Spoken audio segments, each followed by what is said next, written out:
You are watching Access LaPorte County, Channel 97. Coming up next is the January 25th meeting of the Michigan City Sanitary Board. You can find more information for this meeting at www.accesslaportecounty.org. All right, it is a couple minutes after 4, I think, so we'll call this meeting to order. Can I have a roll call, please? Holt. Holt Ettinger, present. Chris. Present. Tim Smith, absent. Tim Warner, present. We have a quorum. All right, first thing on our agenda is approval of officers for 2023. Do I have a nomination for president of the Board of Sanitary District? I'll make a motion to keep the same board intact. All right, do we have a second? I'll second it, and I believe Tim has verbalized, He has accepted the nomination if we do it, yes, and I'll accept the nomination as VP, so. and myself as Secretary. All right, all in favor, aye? Aye. All opposed, motion carries, same as last year, thank you. All right, next item on our agenda is public comment. Is there any public comment? Any public comment? Any public comment?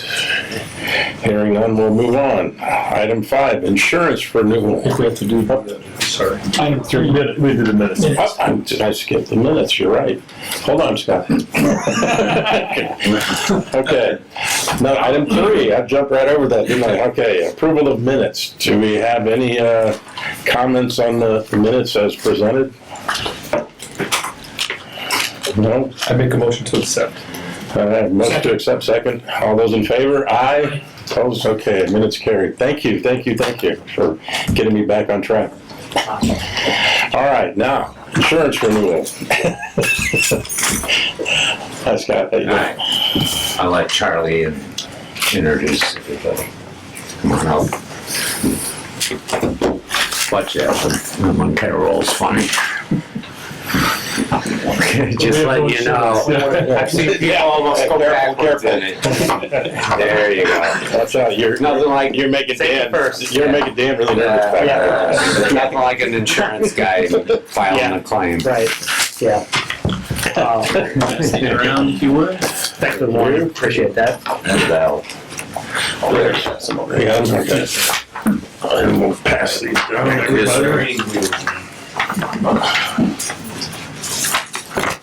Oh, now I've really done it. Whoa, that's America. Oh, boy. See what happens when Tim's not here? Oh. I would move it and just lean it against the something. There you go. Mark, can you? Yes, sir. Those to Rachel, as I copies, thank you. That eagle could do some damage. I'm glad I didn't get you. I did a claim. Yeah, there was You had two an eagle things on? already, it's back there going. Fell on somebody. Charlie, he just said they had a claim on one. It was a little higher than that, but anyway. Good afternoon, everybody.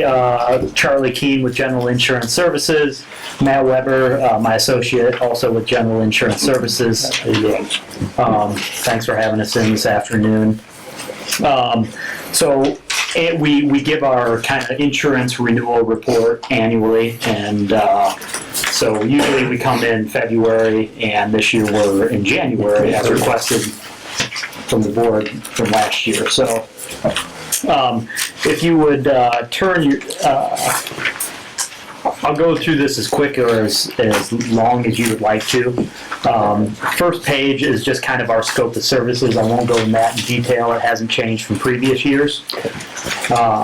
Second page is just our team. So myself, Matt, Stacy, and Jan handle the sanitary district. And page number 4. First part of the program is the workers' compensation program. So, brief history on the workers' compensation. The annual anniversary of the program is January 15th. This Michigan City Sanitary District entered into the city self-insurance program on April 1st of 2010. The program is administered by essentially what I call 4 layers. The highest layer being the primary excess carrier. They have a $600,000 retention. Fortegra is the buffer layer insurance, which brings down the overall retention down to $300,000. And then we have a third-party administrator by the name of JWF that handles the claims adjusting based on state statute. And the city's loss fund, city and sanitary district's loss fund, pays the actual dollars in the claims. So moving down, marketing efforts, we did not go out to formal marketplace and try to seek a guaranteed cost. We did do some estimates, and the annual premium would be around $225,000. The program has been running very well, and self-funding is a long-term play. It's not a jump in, jump out type play. You have to look at these things on a long-term basis to see the profitability. It has served the sanitary district very well over the last what has it been, 13 years. So. And then summary of changes, there really are no changes, although we did highlight excess carriers, Midwest employers, buffer layer, Fortegra, and third-party administrators, JWF. And then the annual program cost summary. So keep in mind, these are the fixed costs. The actual dollars paid for the claims come out of the loss fund. So excess premium, buffer layer, and TPA fees. The annual renewal is $60,139.80. That represents a $2,990.57 increase, which is pretty minimal when you consider the overall program. I will say that the rates have actually gone down because payroll has gone up. So we negotiated a lower rate for the excess carriers. So the majority, actually all of that increase is from exposure increase, not from rate. And that 130,000 is for both operating and refuse. Yeah, so we recommend that the sanitary district fund the loss fund to the roughly approximately $130,000 a year to pay for claims and to build reserves. Just so the board knows, we do that via our payroll. Like every payroll, we pay so much. Well, the city actually takes so much per employee per payroll. So that's how we pay it. All right. So that is pretty much the summary of the self-funded work comp program. Or do you have any questions before I move on? No. Okay. Good. Moving on to what we call the property and casualty lines. First section is a 7-year loss analysis. So this is simply just number of claims, amount of losses, paid claims, and reserve claims to get to a total incurred amount. And the loss ratio is simply a percentage of premiums divided by the amount of claims paid. Now, I will say, as always, 2022 is still a green year, which means claims are still developing. Okay, so when I come back next year, this may look differently after the claims develop and they start to pay claims. And there's still some time left. So the policy expires 3/1, so there's still some time left for claims to occur. So when you look at the last 7 years, the loss ratio is roughly 53%. And when you take out 2016, there was a horrific claim back in 2016. You take that out, it's even better than that. So from overall costs or claim percentages and loss ratios, the sanitary district's doing pretty well. This And please note, this does not include any workers' compensation claims. So, market review 2023. Obviously, Travelers is your incumbent carrier, so we are presenting the renewal offer today. We went to Brit, Houston Casualty, Liberty Mutual, and Trident. They all declined because they're not competitive. Travelers is very competitive, and we'll see that here momentarily. So on page 6 at the top shows the total program costs, premium costs. The package, which includes all the lines, which we'll go over here momentarily, $251,329. The crime coverage, $1,700, for a total of $253.29. This represents an 8.19% increase. Exposure increase. The exposure increase is just a little over 5%. The exposure increase, which we'll go over here in a minute, includes property. So limits of property coverage have gone up, and payroll has gone up. So that drives some of the premium costs. And then the rate increase, 3.1%, which is significantly below the marketplace for utilities. We're seeing 6 to 12% rate increases on good accounts. So Travelers is motivated to keep your business. And just so the board knows, I built in a 10% increase into the budget. So we're fine there. Is there did you say that there's a market increase average? What was that? I'm sorry. Yeah, I think I said 6 to 12%. I'm sorry, 8 to 12% this year. Okay, thank you. So, And that's strictly rate, not exposure. Yeah. So right. significantly better. If there aren't any questions, I'll keep moving. Okay.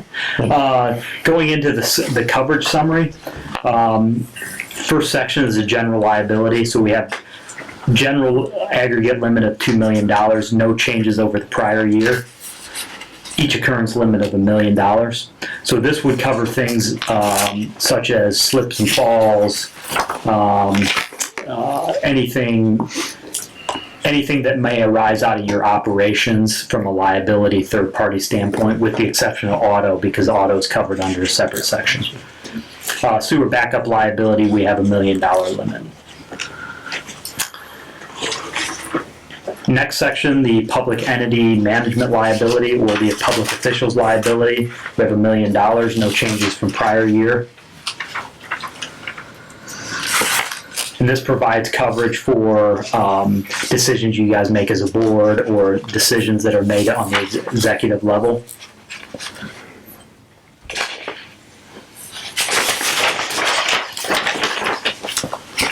Moving on, next section, employment practices liability, $2 million aggregate with a $1 million occurrence. So this covers basically any claims that an employee would bring to the sanitary district from an EEO standpoint. I'm sorry, EEOC standpoint. Next section, excess liability, or otherwise known as umbrella coverage. We have an additional $5 million over all the primary liability coverages: general liability, employee benefits liability, auto liability, public entity liability, and employment practices liability. So that sits on top of the primary coverages. So it gives you an additional $1 million over the primary. Moving on to the property sections. Commercial property, changes are highlighted in the red. So expiring coverage, so this would be a blanket limit for all of the buildings and stuff inside the buildings. So we have a blanket limit of $63,357,110, which represents a 3% increase over the expiring. I have a recommendation, which we'll talk about in the end, that relates back to this. Coverage is roof replacement costs, which is the best you can buy. Also, flood and earthquake coverage, we have sublimits of $1 million each for those items.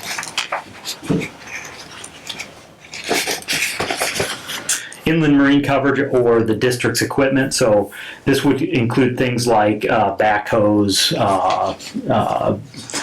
bulldozers, equipment that moves around that the sanitary district uses for operations. That doesn't have plates. Correct. Yep. Thank you. Yep. We have a total limit of $1,827,942 of coverage. We have a schedule of items that we update every year.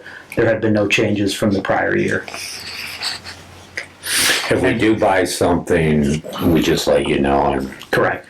Scott lets us know when they buy something and we add it to the list, correct.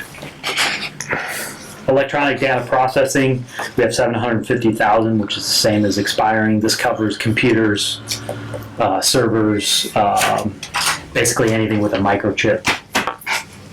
I believe we increased that coverage a few years ago, if my memory serves. Yeah.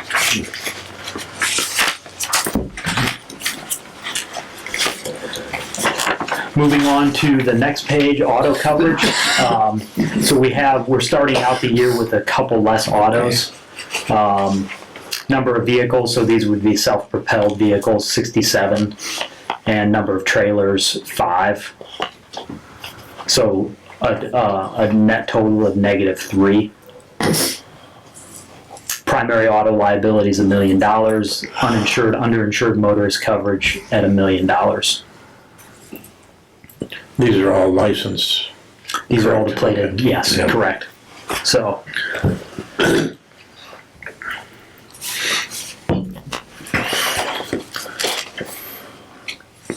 and they include the garbage, the refuse. correct. Yeah.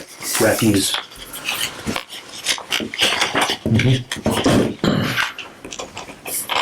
This policy it's a composite policy, so any vehicles that are bought, sold, traded throughout the term, they're automatically included. And then it's audited at the end of the policy term. So if you have less vehicles at the end of the policy term, you'll get some premium back. Which is a really good way to handle it from my perspective, because then there's always coverage on a vehicle. You don't ever lose sight of anything. So, last section on this page, crime coverage. Employee theft, forgery, alterations, money and securities, computer fraud, funds transfer fraud, and social engineering fraud. I'm sorry. All at $150,000. Social engineering fraud at $100,000.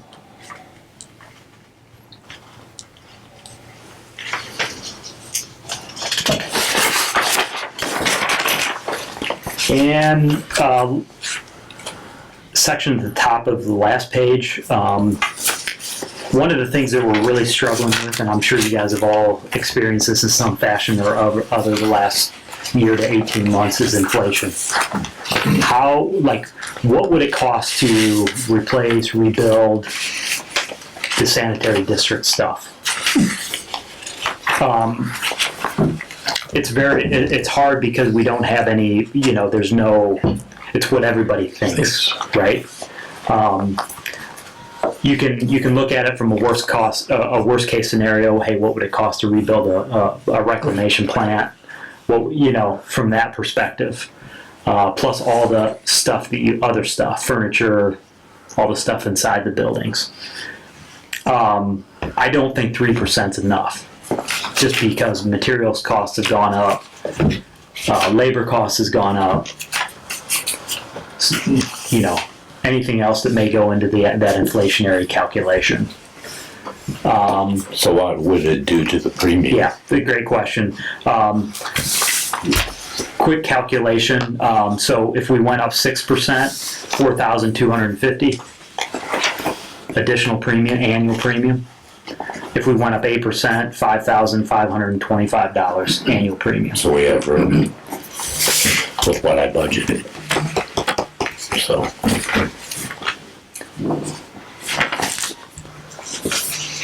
The best case scenario would be to get an appraisal done. Now, having said that, I'm not sure if there's anybody, I don't know if there's anybody qualified to do an appraisal of a reclamation plant. There's probably somebody out there, but it wouldn't be a typical appraisal, probably. Pretty tough. Yeah. So then, I guess you would have to go to your trade associations and find out what it would cost to rebuild one of these, or go to a contractor that does it. Or designs wastewater treatment plants all over it. Yep. Usually they'll break it down by a price per gallon of treated, something of that nature. So, something just to consider for the board in the future. Can I ask what the, like cyber criminals, what, suppose we're hijacked or our servers were compromised or we're held at bay, what's the coverage that we have? Well, we kind of bury it in there. So there is cyber coverage in there. And Charlie can talk to you offline about it too. Yeah, Yeah, We're just protected, is what I'm. yeah, we are. correct. Yeah.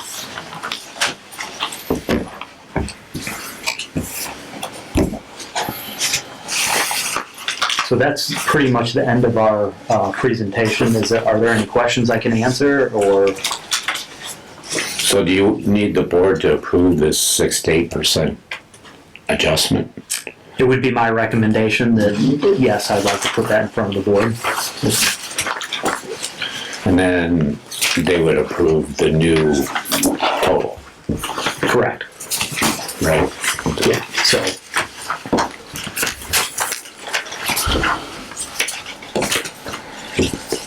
Just so the board knows, the other board members, I looked up the previous, I was able to locate 2 of the last maybe 5-year proposals where we did have alternative in Liberty Mutual, I think 1 year, and Yes. 2 others Yes. another year, and they just weren't even in the ballpark of Travelers. And historically, we also always ask, did we have good luck with, the service part of what Travelers brings, and having several friends in the business and having been in the business myself before.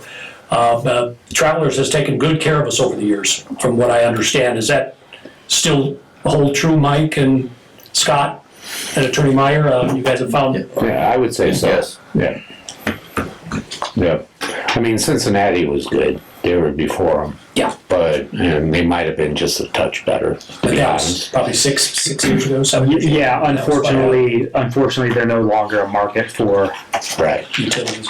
well, they do some utilities, but they don't like the refuse, they don't like the collections. And it really boils down to the heavy trucks. They're pretty leery about that, and reinsurance dictates some of that stuff, right? What they can do and what they can't do. But they've been pretty good. We've had a few claims and At the end of the day, that's our battle to handle when they're not responsive. So we're here.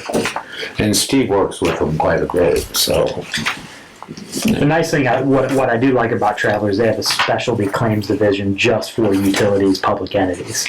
So you're dealing with people that kind of know the lingo, you're not dealing with just some new adjuster. So, Chris?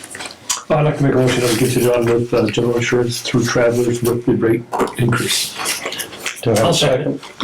All those in favor? Aye. Opposed? Motion carries. Thank you. thank you. So Thank you, the Scott. next step is you're gonna get something for us to sign, and we can Yes. do it at the next board meeting, because it's before March 1st, and that's the I mean, renewal. since it's a renewal, we really don't need a signature. Oh, okay, cool. But if you would like us to have no, you I sign don't. something No, for no. official reasons, we can sure. No. You don't have to put your name on anything else, sir. No, I know, you're fine. Okay. I didn't know if we needed something signed by Tim Smith or, If you would like to have something for your records, happy to put it together for you. no. I disagree. I'd say, yeah, let's. Oh, you let's want keep something? Okay. with a start date Yeah. and so we're covered and we know we're covered. So that'd be great. Yeah, so we'll put the authorization, we'll have, I'll set it up for Tim to sign it, Yeah, and, and Right. Mike and if you would like me to come back to the next meeting, happy to do so. So, I don't think okay. it's approved. Just need to get it signed. We can get signature on it. Yep. Very good. I'll get that over to you. Okay, Okay. thank you. Thank you very much. You guys, thank you. Appreciate your business. All right, next up, Dan McCoy, safety. Let's do the safety dance. That's right. Good afternoon. This report is not only the monthly report, but somewhat of a summary of 2022. So for the month, we had water reclamation did not have any recordable injuries. Refuse department did have one recordable entry. On page 1, you'll see that water reclamation for the year had 4 recordable injuries. And then moving to page number 3, you'll see that we have 13 in the refuse department. Moving over to page 4 and 5, you'll see that GIS provided an excellent summary on workers' compensation loss summary, and this is for the past 5 years. And basically on page 4, what I have a summary of that and of their table. And so if we take a look at it, the number of losses in 2022 came out to be 17, which is trending downward. The refuse department accounts for the bulk of the claim activity, about 85% of the total, but it is trending in a favorable direction.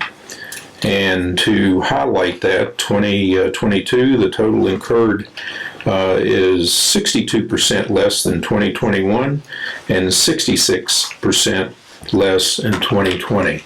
So I've mentioned that before, that yes, we have 13 injuries, 13 cases that are recordable. They are less serious, let's say, than what we've had in the past. But again, our goal is to not have any injuries.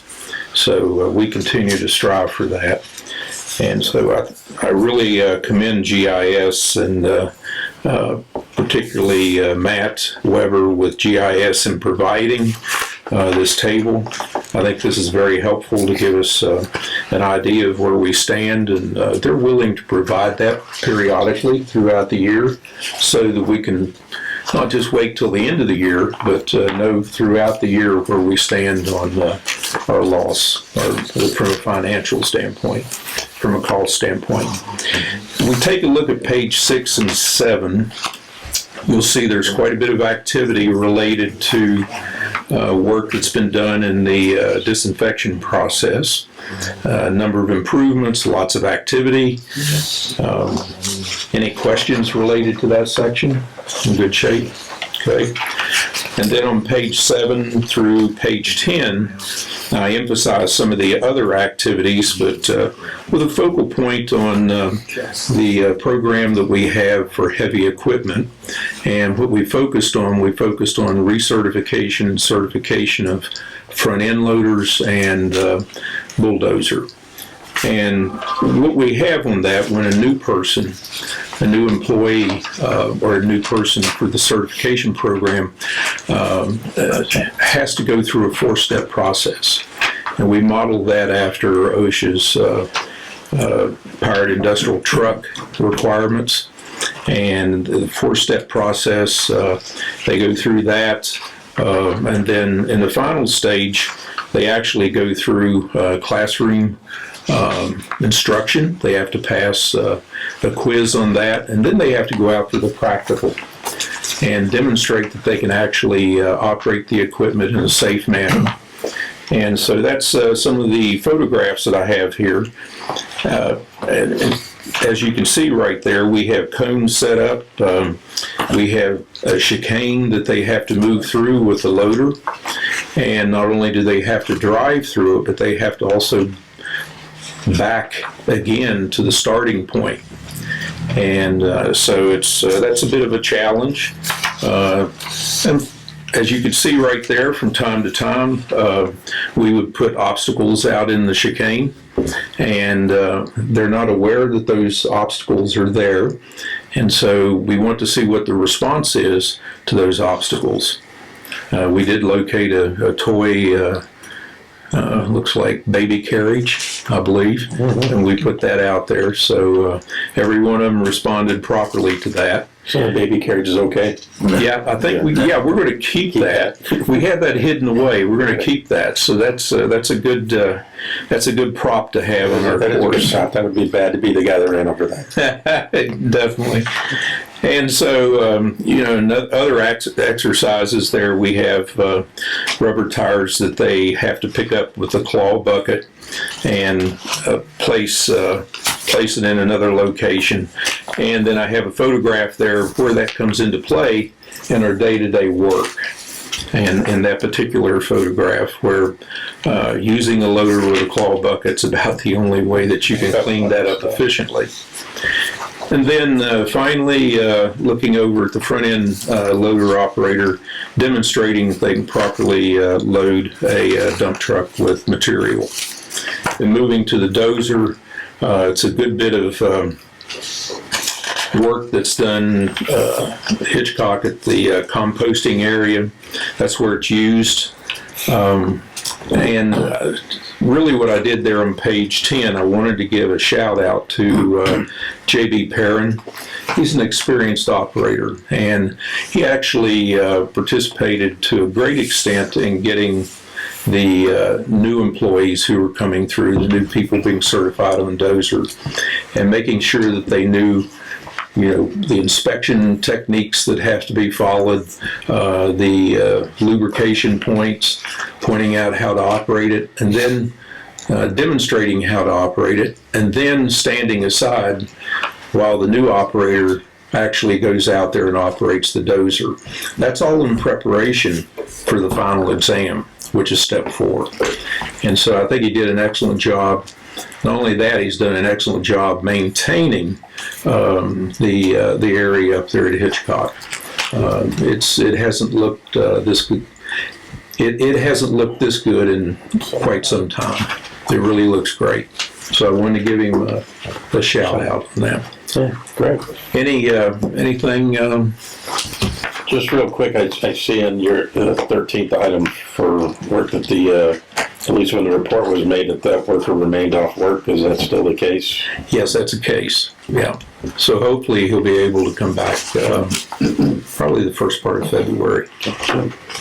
Good. Thank you. Yes, sir. Thank In you. addition to the shout out to Mr. Perrin, is there an accommodation that we can make part of his file for the extra efforts and stuff that he's doing? Is there something? I'm not aware of what we can do, what's allowed, in the state, state. It was private sector. If it was private. He's not an employee of us. No. Oh, I got it. He's an employee of ours. Okay. Yeah.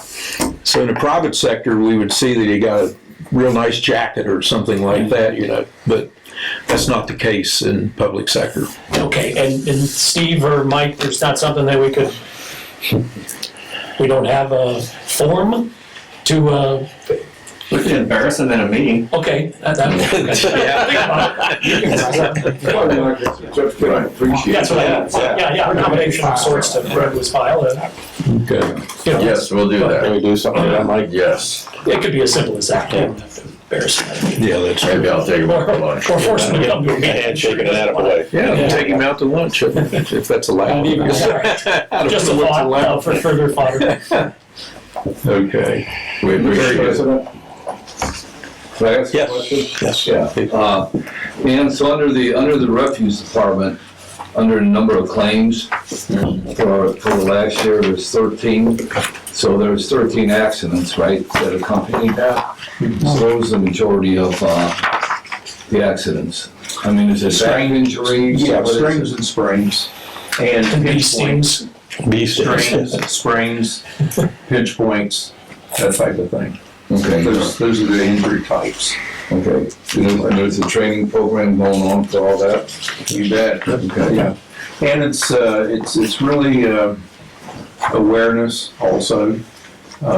It's just a constant being aware of working with your fellow loader, working with your teammate, making sure that there's good communication. And also, strains and springs, they're lifting, or moving hundreds of containers. So it's a little bit, they need to make sure that each and every time that they're using proper technique. Mm-hmm. So, and awareness is very important. We are moving to automating some of the trucks. Yes. And that's why We just, we are moving to the automated side lifting, Side loaders, yeah. the side loaders, Some. because that helps out tremendously in accident reduction. That's why we use the loader for some of the Pick up some of the loads debris, that we have that they have to pick up.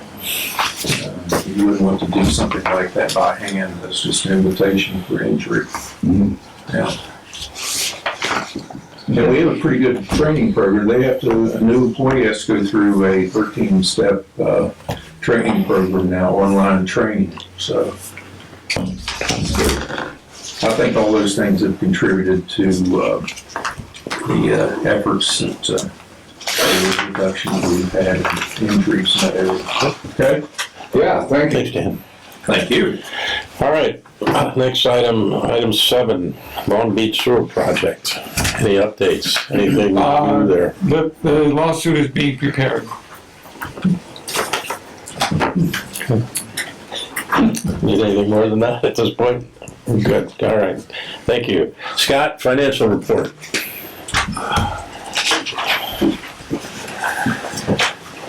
oh boy.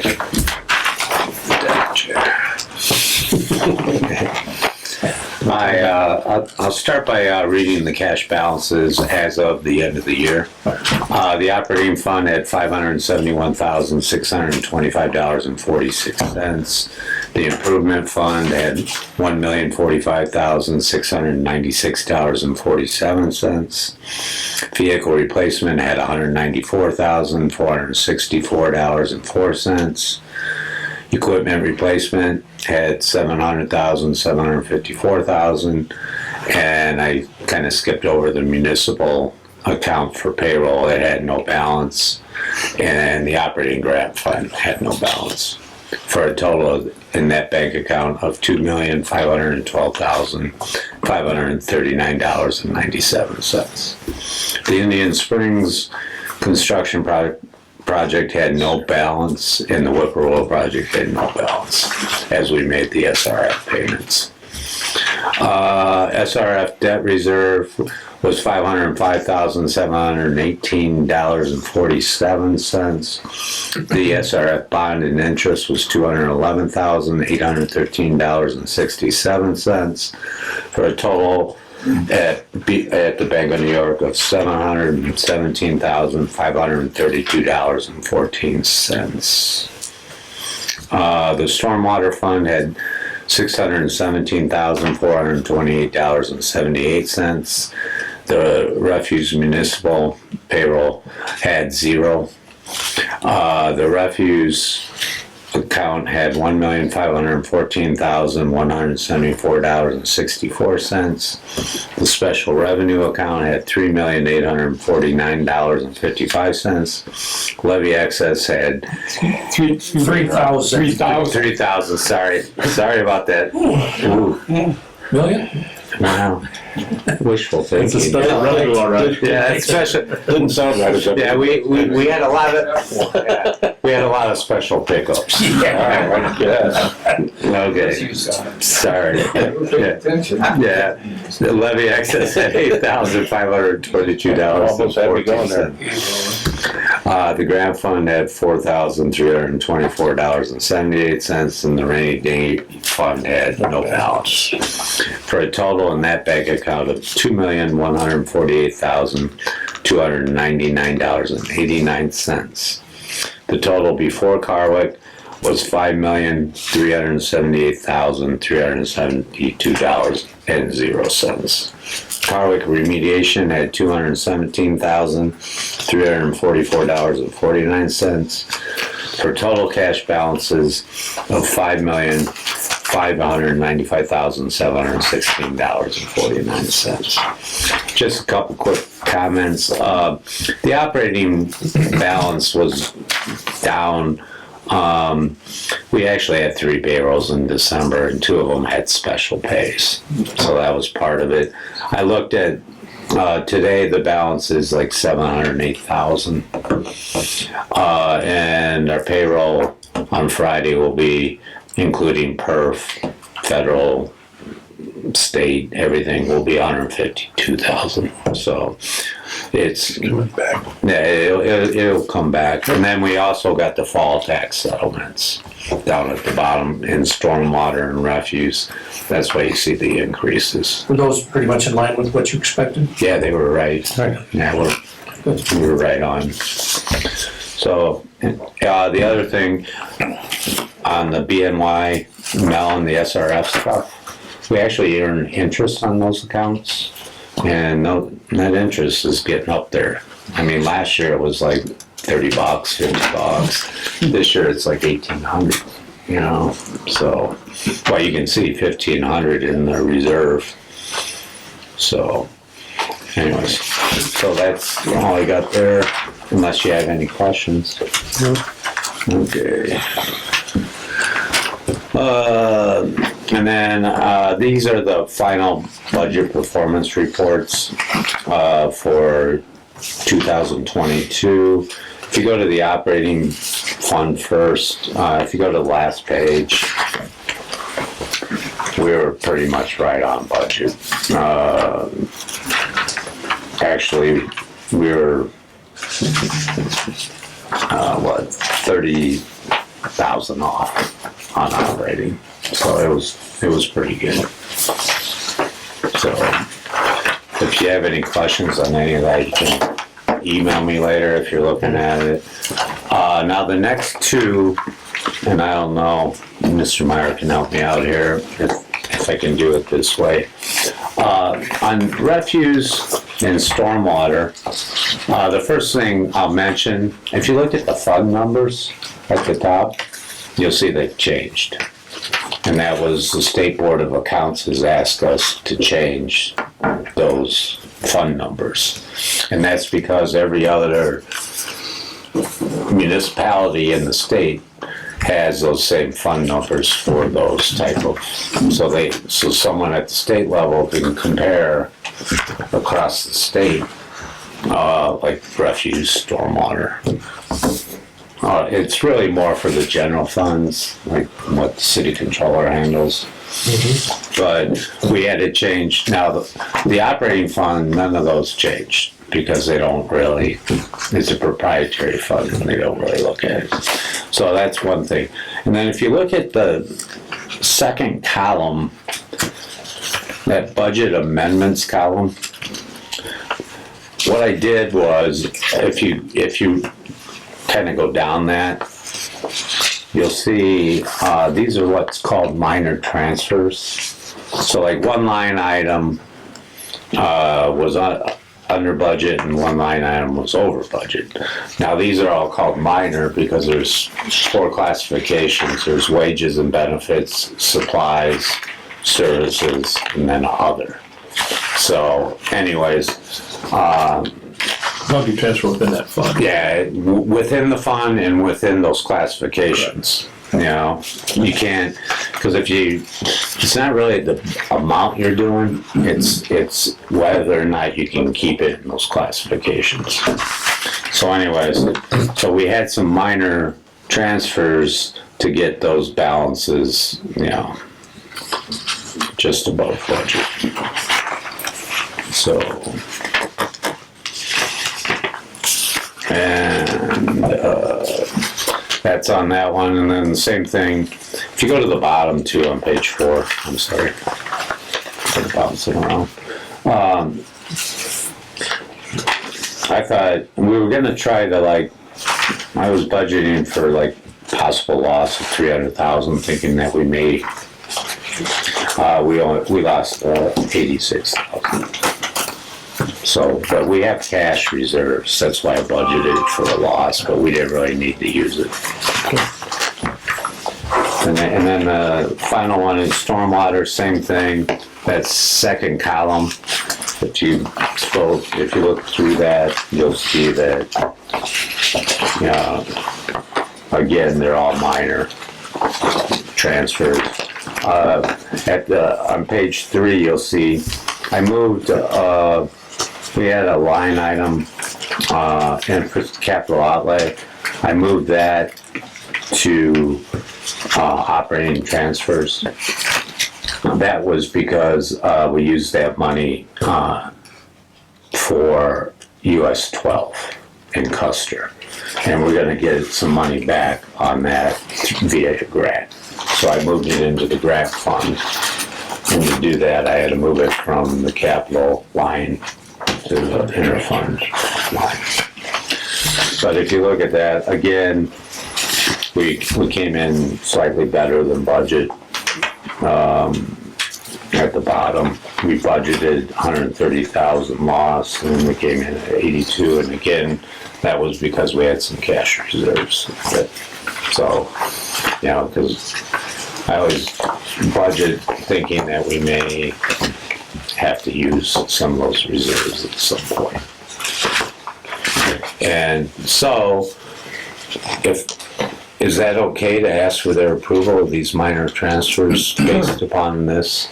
So I would ask. Do I have a move to approve these minor transfers as presented? So moved. Have a second? Second. All those in favor? Aye. Opposed? Motion carried. Scott, one quick question. Sure. On sewage work, 6201, operating fund, almost always our ending column has everything in line. And I just have a question about 436 on page 4 of 5. 436. That's all the repair and maintenance. Yeah, it's there's the repairs made 436.050 all the way in the far column to the right. I'm not used to seeing something that far off our budget. Our budget, you do an exceptional job of, and is there a simplified reasoning of, I'm not used to seeing something that whack. Yes. Granted, it's only. Yeah, 30, and you know what, at the next meeting, I'll give you the explanation. That'd be great. Yeah, Okay. because I kind of know what it is, but I want to make sure. Yeah, that's fine. And I'll also explain the sewer drains, but we just repaired more than, it's a bigger number. But on the other, it was one specific item in, And of course, it won't happen we don't mention Right. all the things that are in order very often. No. But when something's out of whack, Right. I'd always like to hear what that caused that. Yeah, and it's one I'm sure it's probably department. unexpected, but Again, like that fund, this thing is made up of 7 departments. So And when I say what I slash show you under- is I combine them all. So to show you, it was one specific department. Yeah. So, but I'll have an answer for you. okay, next great, meeting. thank you. Because off the top of my head right now, No, I know. I didn't. I think did about look at it. Yeah. I did look All at right, it. thank you. That's good. And I budgeted, I believe, a little more on that line item this year, but I'd have to I look did at notice that as well. Oh, you did? Yeah, Oh, okay, good. Glad I did something right. you did. Okay. Don't take that. Okay. And then items from last meeting, a group of like 6 or 7 of us, we finally made it over to the old Hobart CNG garage last Thursday. Nice. Yeah, and it was very impressive. It wasn't quite as big as I thought. And it wasn't really dedicated to just CNG. It was more like our central maintenance garage. But it did allow them to bring the CNG trucks inside to work on. So was the monies that they received to help pay for that, Yeah, it was, what he told me, this was 2018. Okay. The total cost was 1.4 million and they got 70% of it. We're looking, there are a few grants out there right now. We're looking to see, but this is something we'll have to work with central maintenance on, I believe. You know, because I don't know how they would like to work this. You know, I mean, I think it would be nice to have a second facility. And they did the whole facility CNG, you know, and for the CNG, it's got higher, and it's got gas sensors. So if So we were under the assumption that it was specifically for air CNG, correct? exchange, What's that was improved? We were under the assumption that it was a specific CNG yeah, I thought they were funded. Yeah, Good, that's good to know that it wasn't, no, yes, you know. Well, that's how they got the money though, because they said it was CNG strictly. Well, they said it was for CNG. They didn't say they weren't going to do other maintenance in there. Their entire garage meets the higher regulatory requirements for CNG. Right. Rather than just a dedicated section. Yeah, because a lot of other buildings, they have a dedicated section because they put a wall and then a buffer, and they have a CNG section, and then they have another section.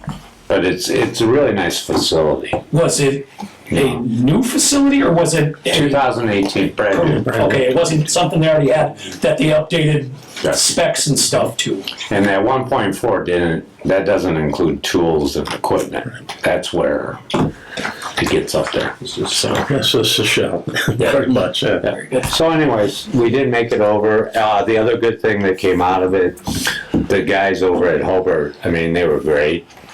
And they said, you know, when we get the one arm or the automated trucks, there's special maintenance that you have to perform daily on them. And we can take our guys over and they'll show them how to do this stuff. So, yeah, the maintenance guy, well, the guy that runs the facility, he was very helpful, and he said, you know, come on back, bring your people, and we can help train on the new equipment. Wow, sounds good. So it turned out well. Great. So that's all I got. Thank you for that. Thanks, Scott. Any questions? Cool. See you. Have a good night. Thank you. All right, updated projects. Mike and Steven. Mr. Stafford?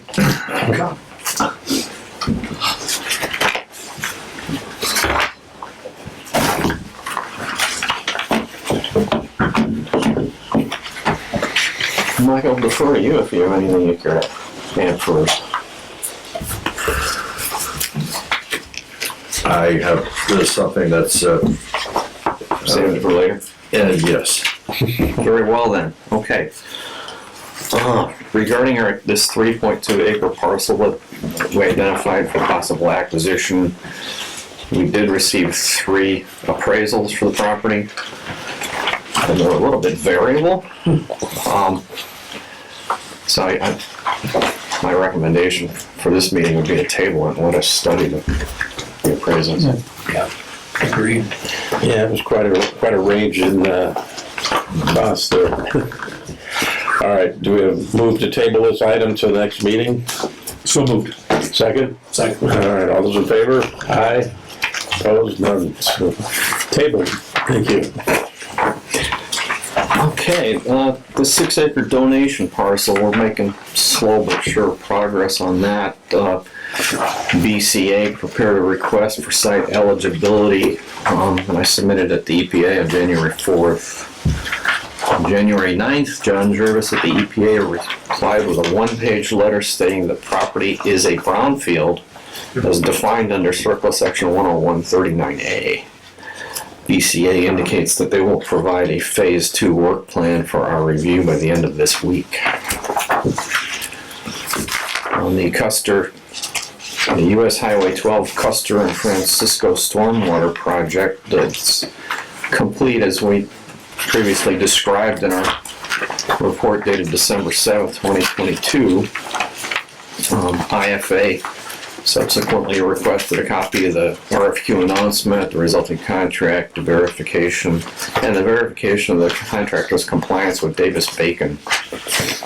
I checked the certified payroll provided by HRP and their subs and reported to IFA that they all complied with the Department of Labor's published wage rates prevailing at the time of the contract was awarded on July 25th, 2022. With all of that information, Erica Walker at IFA invited us to request disbursement of the entire amount of the grant, which is $62,370. My request was submitted on January 20th, as you can see in your packets. Erica Walker told me today that our request appeared to be perfect and that the disbursement should take place in around 2 weeks. Great. Great.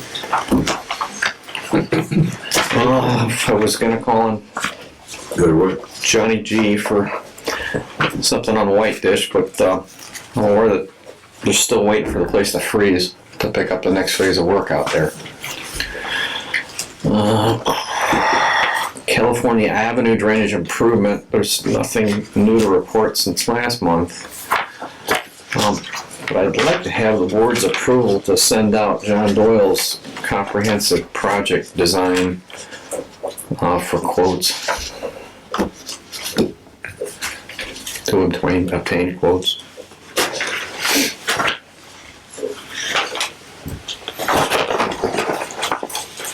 Issue with that? I don't. No, folks aren't. Yeah. Do we have a motion to do as Scott as Steve requested? To put out the grant. Yep. Yes, I make that motion. Have a second. Yeah, I'll second. All in favor? Aye. Opposed? All right, you got it. And the filter building control system update. Mr. Paxson reported that they're still having supply chain issues. And that they used to be able to get these parts overnight, and This has been going on since September 28th. yeah. Certain parts of the supply chain I think are more miserable than others. This is probably one of the worst segments, I think. And that's all I've got on that one. On the Streetle Pond vegetative restoration project, we're now in the 4th and final year of our applied ecological services contract. Remaining services include maintaining control of invasive species to facilitate the establishment of the new wetlands plantings. The Streetle Pond lighting were installed as previously reported. Again, I was going to call on John G to see if he had anything to add. We'll have to save that till next month. Yeah, I went by there earlier in the week, the evening, and they're working. Both lights, the north and south, were working. I know they had to relocate the south one just because it wasn't getting enough sun. It had to face the south. The solar panel had to face the south. Okay. But it was on and functioning when I was there. So okay, very well. 300 North and 421 sewer project. D&M is making slow progress on the sewers right now. The water lines are the biggest focus. I noticed when I went out there on the north side of 94 that there's a big pile of dirt at the cul-de-sac at the end. Is that for the water main work and not us? Because I know the sewer work was done first. And I don't remember seeing anything. There was a jack and bore for water and a jack and bore for us that went to that location. And I haven't been there, so I couldn't tell you what the... Yeah, check with John and see if he's got pictures of when we were done with the sewer part of it. I think, based on what I saw, they cut the pavement for water main, and it's probably water main work. The debris is still there. Okay. On the north side. The repair of the sanitary sewer in the 1100 block of Earl Road, this project remains on hold for a break in the weather when the temperatures reach about 40 degrees Fahrenheit. regarding the admin building structural evaluation global provider report.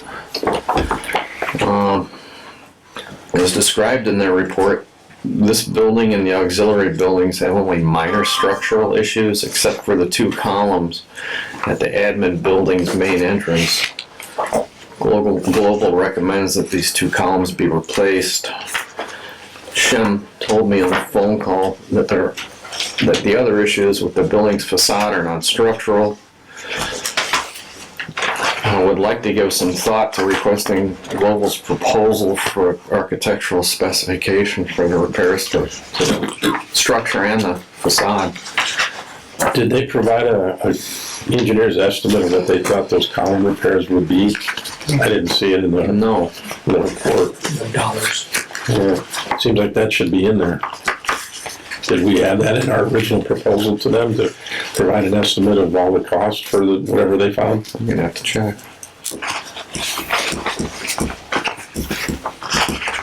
I felt like reading through it was kind of incomplete, not having a cost estimate from the person who looked at it and said what was wrong to not know what it's going to take to fix.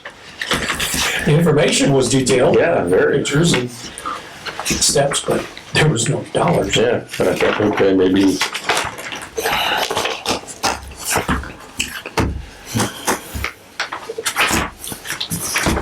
Anything else on that matter? Get that checked. Thank you.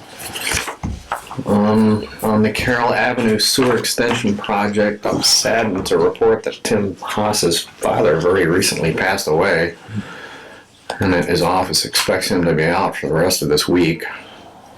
Ken Krause, who's been at Haas since the 1970s, reported to me that the field surveying is nearly complete and that they will be moving forward with the historical and environmental issues that must be addressed under NEPA when federal funds are used. The 2022 Brownfield grant services are moving forward. Under this grant, as previously reported, Mr. Kistler indicated that we've already made 3 fund draws from ASAP under the new grant. These were to pay invoices from Bruce Carter and Associates. I put an excerpt in your packet of the 2022 annual land application report. The district's annual land application report under 40 CFR Part 503 wasn't due until February 19th. I'm happy to report in this case that this task was completed and it was submitted through EPA's CDX portal on January 19th. As shown in the excerpt in your packets, we land applied a total of 491 dry metric tons in March, April, and October of 2022. Steve, I have just a quick question. I don't know if you know this right offhand, but if we had to landfill that material, what would it cost us? It would have been about $80,000. Okay. Just for the disposal cost. Right. Not Yeah, counting Trucking it, getting there, right? Through that. Yeah. Okay, I kind of guessed 100,000. Pretty close. You're probably right. Comes All down right. to it. Thanks. Okay, under the lab accreditations, we contracted Microbac to help us with the internal audit. The audit was scheduled for today, but Microbac requested a delay until February 2nd because of the snow. There's a copy of their scope of work in here to show the methods they're going to audit for us. On the renewal assessment by A2LA's contract assessor Brian Lane is scheduled to conduct our renewal assessment on February 13th, 14, and 15. His bio included in the packet suggests that he is qualified and experienced. Certainly does. I've read through it. Wow. Yes, I did. Right. Good question. Sorry. Mr. Milanovic, is the digester maintenance situation, is that something you wanted to chime in on? No, about the need for cleaning at some point? Yeah. Yes, it happens about every 10 years. That the accumulation of the sand needs to be addressed, and we're approaching that time. Yeah, if I'm not mistaken, it reduces the effective volume of the digester, and diminishes the time that digestion's taking place. True, yes. If we let it go on too long, we're gonna lose efficiency and volatile solids reduction. Yes. Is there an indication that that is actually happening? Well, I went through all the volatile solids reduction data for the 503 report in 2022. We were running like 54% in the spring, and it was down to around 45 in the fall. And I don't know if that's a seasonal effect, but we got to hit 38 or better. Also, sorry to interrupt, I was just gonna comment that, in the course of, blowing back the lines when they're not flowing during especially colder weather, there's an indication, when one is manipulating the valves, you can tell that there's, some resistance or presence of sand, grit type thing. It's difficult to explain, but talking to our maintenance chief, Kevin Van Sickle, he had mentioned it to me that that was yet one other indication that it's getting close to time that we need to pursue that. So I would think probably in the springtime. Do we wait until next year? Sometime, well, I don't know, we'll see, we'll Because see. I didn't have that in the budget. That's what I was gonna ask you, Scott, if we had this. It's about, I think, what, 158? Yeah, 158. I think 10 years ago, 11 Yeah. years ago, it was 160,000. Well, this question's from Mr. Meyer. Can we use the improvement fund to do this? No. No. No. And the equipment But just- replacement fund? No. No. Okay. But the, just so everybody, from a legal perspective, your NPS permit and all federal and state not all, federal and state regulation require you to operate this facility. Basically, Level of out the industry efficiency. standards, Mm-hmm. the maximum efficiency. And therefore, you need to get them cleaned. Yeah, if we can't hit volatile solids reductions that we need, we're not gonna be able to land apply. Right. Among other problems. So, whatever needs to be done to get them clean. So Scott, where do we get the money from? Does this come out of the operating budget? Right. And I was wanting to request the board's approval to solicit bids for this project.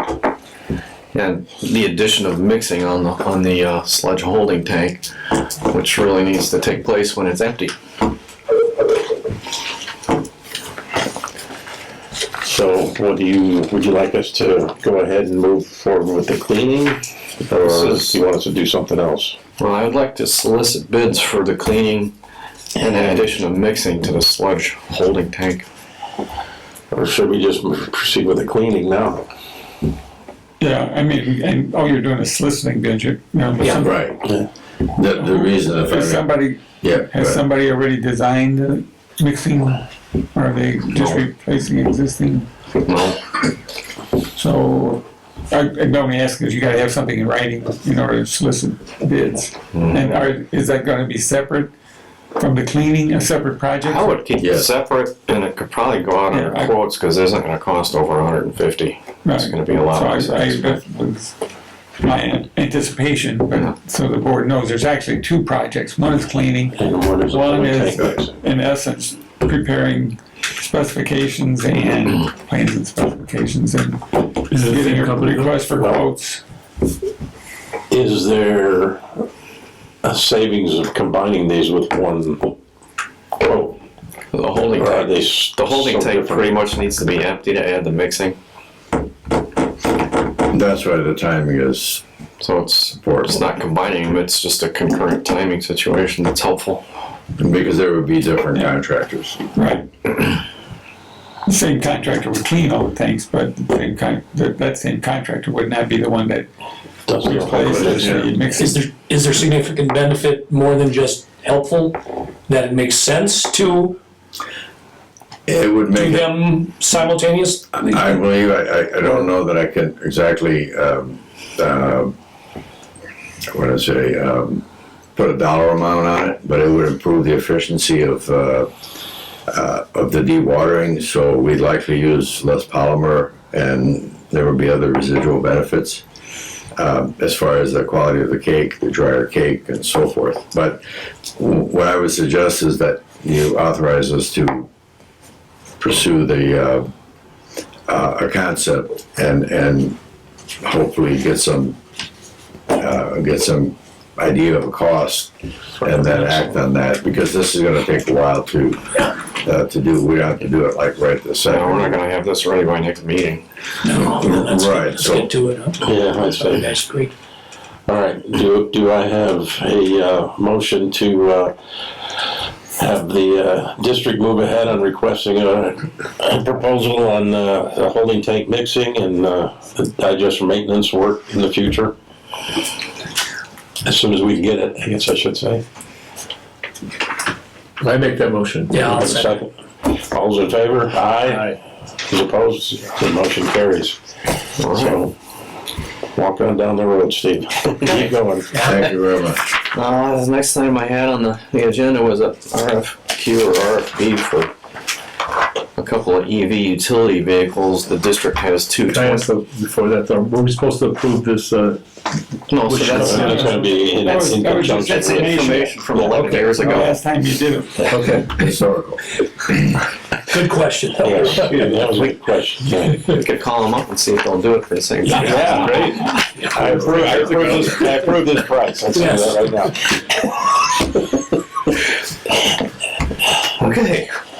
We have two 2014 Ford Escapes. One is used in the plant, and the other is mainly used by engineers and managers for local travel around the city to go to project sites and so forth. As these vehicles approach 10 years of age, I would like to look into replacing them because they're used mainly for local travel. It occurred to me and Mike that electric vehicles such as Chevy Bolt might make a good replacement. So I'm just hoping to ask for approval to research this prospect and either issue a request for quotes or obtain a quote through Sourcewell. NERC has been providing grants for EVs and charging stations, and they seem to like the Sourcewell approach a lot because it streamlines their evaluation of the funding requests they get. It would be my intention to try to get funding from NERC to pay for these. I think doing this would be a good idea. You're talking two vehicles and one charging station, most likely for them, or more charging stations for future. I think each vehicle comes with a level 2 charger, so it's really just a cord to where it's sitting. And because of the way they're used, we don't need a super Rapid fast charge or charger. anything, yeah. 'Cause it could just be once or twice a week at best, probably. Get in overnight, whatever. And there you go in the morning. Yeah, that's one thing. Yeah, I think we should look into it, see what we can find out. It's time. Yep.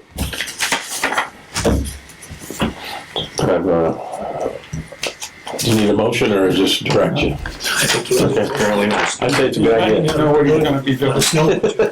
Right. Okay. Next thing I've got here is raising the topic of an RFQ or RFB for the Lincoln Avenue sewer replacement in kind. As you can see in your packet, our sewer under Lincoln Avenue is crumbling. Coincidentally, Lincoln Avenue is on the Community Crossings resurfacing list for 2013. I think I would like to ask for the board's approval to begin moving forward with the RFQ, RFB process. Well, it seems to me that retaining an engineer for plan specifications and bid documents is probably the first step in the process. Yeah, and after looking at the images in the report, I'd say it's definitely needed. A PER is gonna be required for this if we go for grant funding or SRF loans through IFA. And so that's gonna be a consideration in this process as well. Do you have any guess as to how much, I mean, in orders of magnitude? If I had to guess on this project, in today's market, this sewer work is probably gonna be over 300. Mr. Meyer, this one we can use the improvement fund for, right? Yes. So we had it there. So we did not have to go through SRF. It wouldn't be worth your while to go through SRF. No, it's not. To do all the, incur all the administrative expenses, lawyers and financial It'd consultants. be also nice to get infrastructure grant money and pay for it, though. Yeah. Yeah. But We gotta weigh things out here. right, there's a, Maybe what I'll do is I'll contact some contractors and have them throw a number at the wall. sure. Where they might end up.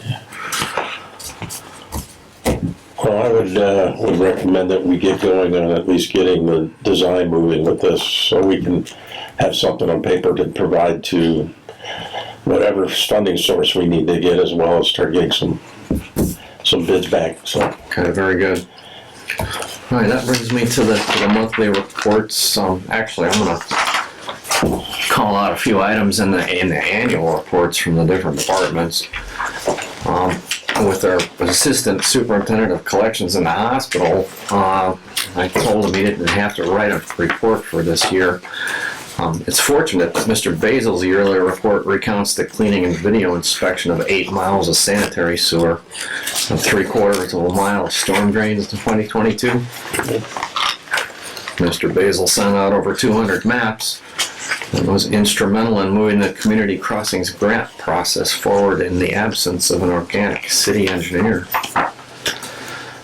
Mr. Gorsica's 2022 saw to the completion of a half a dozen stormwater drainage improvement projects, at least 9 sanitary sewer projects, and he kept tabs on the extraordinary double track and US 421 projects for us. Operations reports treating 2 billion gallons of wastewater, monitoring the collection system in real time, collecting nearly 8,800 samples for compliance and process control, having 0 CSOs, and 0 violations of our NIPD's permit. Maintenance executed almost 2,400 work orders of all types, responded to 28 after-hours lift station power outages. They drained, inspected, and repaired all 4 primary tanks. Provided preventive maintenance on all elements of the plant, numerous repairs to the plant and lift station equipment, and they topped off the sand filters while using 75 tons of new sand. That's just a few things they did.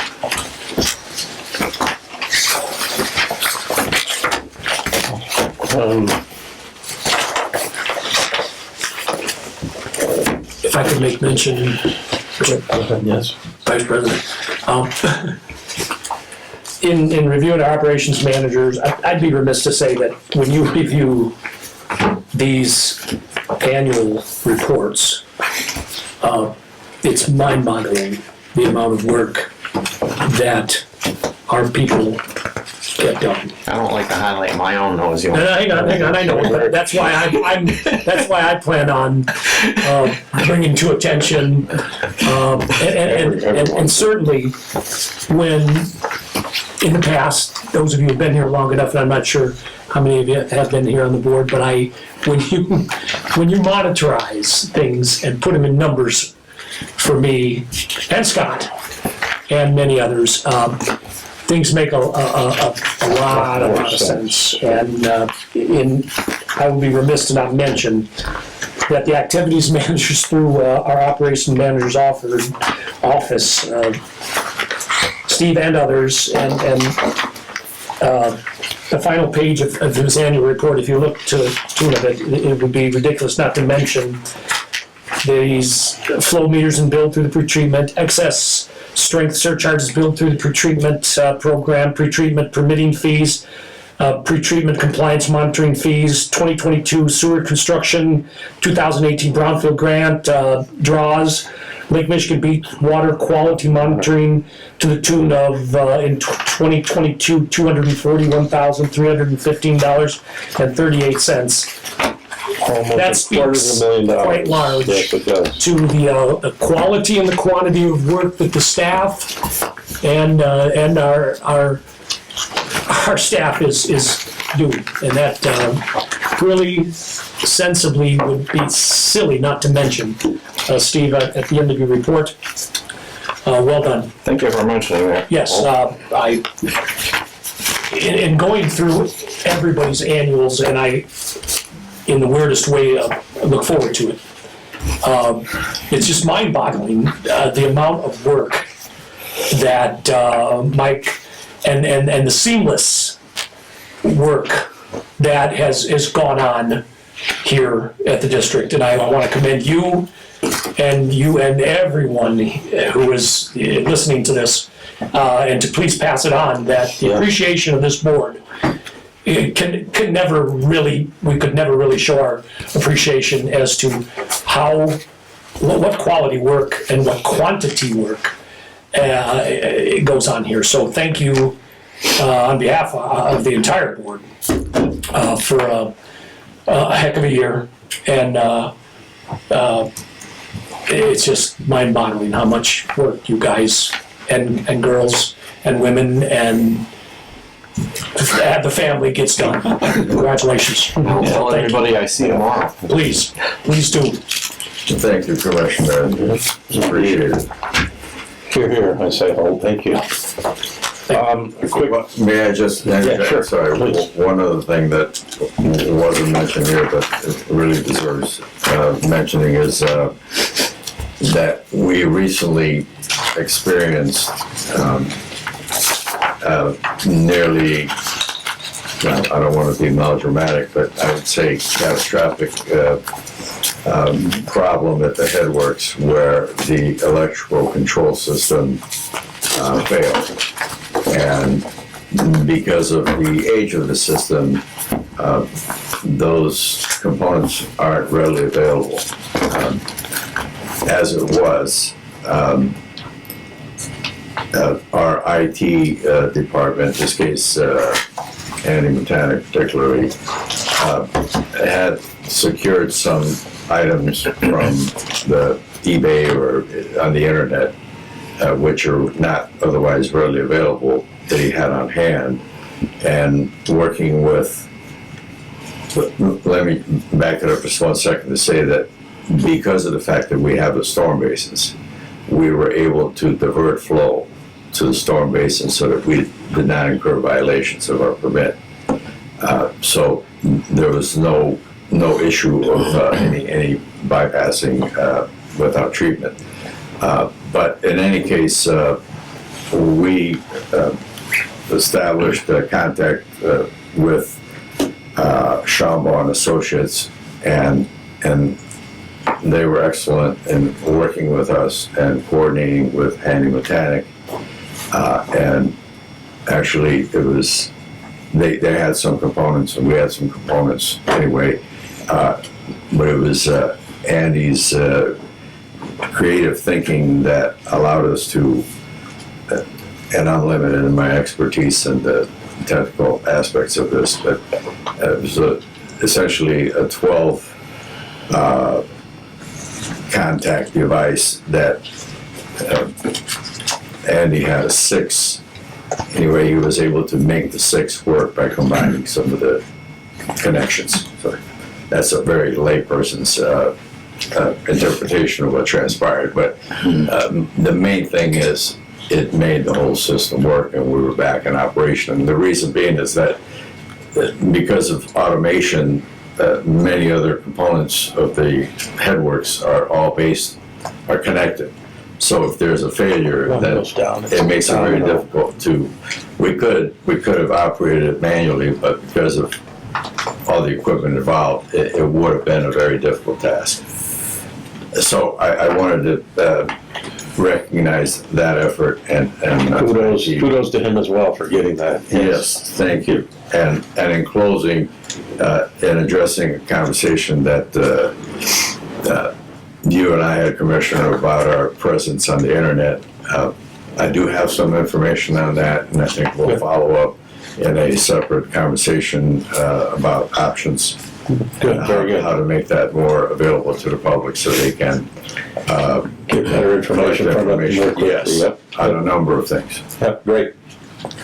One quick question on your December report. At the very last page, you talked about the Deercroft landfill and Yes, sir. PFAS. Do you need any action from us for Deercroft at this point to look at possibilities of them pre-treating? I don't think I need any particular board action. But yeah, I recommend you do what you said and talk about that. Protect our interests. Yep. All right. While we're on the accolades portion of this, I do want to commend both Andy, Terry, and staff from the IT department who had the thought process back in, I think it was 2012, to remove a boiler from the old police department before the building was torn down. We have now actually put it to use. We're bringing it to the police. We brought it to the city hall, where we're going to actually put it to use and have it installed there for our new boiler system, which is a efficient service. So, just the fortitude for him to look at that and bring it back for us was amazing, and his staff delivered it to us this week. So, just accolades to that IT staff for everything they've done for the city of Michigan City. Where he was keeping it. He was keeping it stored there for all these years, and we got one, and it really has helped us out immensely at City Hall. So I appreciate that on that effort. That's all right. Thank you. Mr. Vice President, I have one more thing when we're talking about our reports. I noticed there hadn't been a large amount of operations activity reports from Jordan Hines, and I wanted to mention that the detail and the information that he put into his report was very, very well done. It was on the verge of exceptional. So Promotion paid off. yeah. Apparently, that might be why I haven't seen his name on the top of until just recently, and his report was well accepted. Agreed. So, please pass that on. We'll pass it on. Thank you. Steve, anything else? No, that's all I have. All right. Jim, you're on. Nothing to report. Don't answer any questions anybody has. I've obviously been working with staff like I always do on various things. But I don't have any, I already mentioned the preparation of litigation for Long Beach. Can I say, did they ever answer any of your letters or inquiries or phone calls or anything? No. No. Okay. All right. Jim, one last thing on the first. Yeah, no. Your guidance over the last 10, 11 years that I've been here on this board has been exceptional, and we don't mention it nearly enough. But from the bottom of not our hearts, but our brains and our pocketbooks, a big thank you to what you have brought us, not just the past year, but multiple years of protection and guidance in your expertise area. Thank you very much. Thank you. Yeah, that's great. I just want to say that don't even try to get to the bottom of my brain, because that's a place, as I get to the nobody bottom of wants to your go wallet. to. Yeah, that would be a better deal. Get to the bottom of my brain. That was Sorry, tough rock. okay. Mr. Happy. All right, then we're on to the revenue and tax levy claims payment.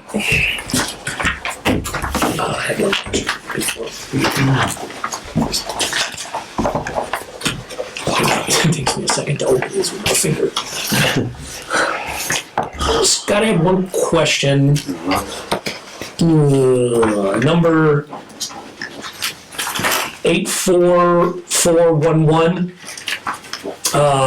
for Woodruff and Sons in the amount of $60,131. Is that what we approved last month, and you said it was going to be on? That was, no, that was, what they did was send all those emergency repair projects you guys approved last year. they sent like 8 invoices. All the invoices Okay. on time. So I can give you a No, list. no, as long as, that's fine. Yeah, I just didn't remember seeing anything in that number, and it just made they me did it back in question. February of last year. Okay, So, I mean, there was like 8. thank you. And one of them was actually, they helped us with the beaver pond. So. Yeah, okay, very good, thank you. Even the beer. All right. Any other questions on the claims? Yeah. Do I have a motion to approve the claims as presented? Motion to approve. Second? Second.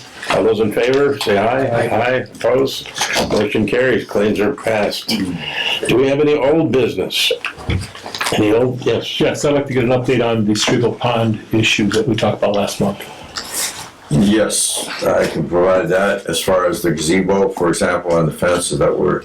Yeah, bathrooms, yeah. That is in the process of being repaired. What's being done with the gazebo is sections of it are being removed and then will be constructed indoors. They're being fabricated right here, like Right, the collections garage. right, and then they'll be reinstalled. It looked like some of the fence had been repaired from when I was out there the other night, so. Right. Yeah. So the bathroom's like just wait for doors or something? As far as the bathrooms, we're weighing the options right now. There was some consideration or suggestion given, and we have some prices about employing the porta pot type structures. But I'm wondering, since we have the buildings there, if we might be able to refurbish those and somehow make them more easily maintained and sanitized, because the buildings are sound. The doors probably could use some attention and so forth, and the cosmetics. But does the board have a feeling about, is there a preference for, do you think we'd be better off with porta pots, or do you think it's worth considering addressing? Well, I'd like to see the current buildings fixed and used, but that's just, Okay. just me. We've invested in that already. Right. Yeah, it'd be a cost balancing new benefit to me. The damage that's happened there, has that been something that happens overnight, or? Well, that's what I was, forgive me for interrupting, but I was just thinking that the lighting may offset some of that problem that we experienced in the past. At this point, I would like to take a closer look before we make a Yeah, I don't recommend remember. a final decision, but if we can dress up the current structures because they're sound, then it might be worth the effort. I don't remember, were there key locks on those doors that we could lock them at night?